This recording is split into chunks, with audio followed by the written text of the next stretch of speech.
बिस्मिल्लाहिर्रहमानिर्रहीम। अस्सलाम वालेकुम अज़ीज़ दोस्तों, उम्मीद करता हूँ आप सब खैर व आफ़ियत से होंगे।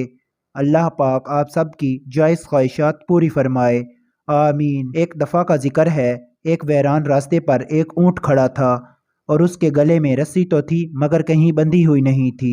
इसी रास्ते से चूहे का गुज़र हुआ। उसने देखा ऊँट बेचैनी से खड़ा हुआ है और रस्सी भी खुली हुई है। न जाने चूहे के दिल में क्या ख्याल आया। चूहा बड़े आराम से आगे बढ़ा और रस्सी उठा ली। इस वक्त ये नज़र आ रहा था कि चूहा रस्सी हाथ में थामे ऊँट के आगे आगे और ऊँट चूहे के पीछे पीछे चलने लगा। चूहे की चाल ढाल में बड़ा तकब्बर पैदा हो रहा था। दिल में सोच रहा था कि इतने बड़े जानवर को मैं अपने पीछे पीछे घुमा रहा हूँ। ऊँट इसकी चाल ढाल से समझ गया और कहने लगा, तू किस खुशफहमी का शिकार है, अभी सब्र तो कर। चूहा और ऊँट दोनों एक नदी के पास से गुजरे। चूहे ने नदी को देखा तो डर गया और रुक गया। ऊँट रुका और चूहे से मुखातिब हुआ, ऐ मेरे दोस्त, आप रुक क्यों गए? चूहा पहले तो बहुत तकब्बुर से चल रहा था, मगर अब नदी के पानी को देखकर और उसकी गहराई को देखकर उसके दिल में खौफ आ गया। ऊँट ने हंसी रोकते हुए कहा, प्यारे मुन्ने, रुक क्यों गए? आगे बढ़ो, हिम्मत से काम लो। चूहे ने आहिस्ता आवाज में कहा, पानी बहुत गहरा है, मैं तो डूब जाऊंगा।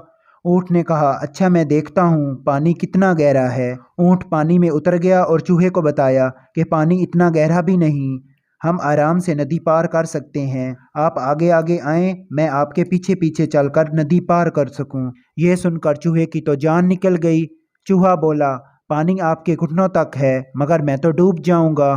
चूहा समझ रहा था कि जिस बात पर वो गरूर कर रहा था, जिसकी वजह से वो खुशफहमी का शिकार था, वो ठीक नहीं थी। किसी को हकीर नहीं समझना चाहिए। चूहा अपने किए पर बहुत शर्मिंदा था। ऊँट ने कहा, किसी को भी कभी अपने आप से कमतर नहीं समझना चाहिए। हर चीज़ की अपनी अहमियत होती है और हर किसी की अपनी जगह होती है। आओ मेरी पीठ पर बैठ जाओ। ऊँट ने चूहे को अपनी पीठ पर बिठाकर नदी पार करा दी। अच्छा तो मेरे अजीज़ दोस्तों, हमें किसी को हकीर नहीं समझना चाहिए। जो दूसरों को हकीर समझते हैं उन्हें शर्मिंदगी का सामना करना पड़ता है। अल्लाह हाफिज़ अजीज़ दोस्तों। मेरी वीडियो अच्छी लगे तो इसे लाइक करें और चैनल को सब्सक्राइब करें। शुक्रिया।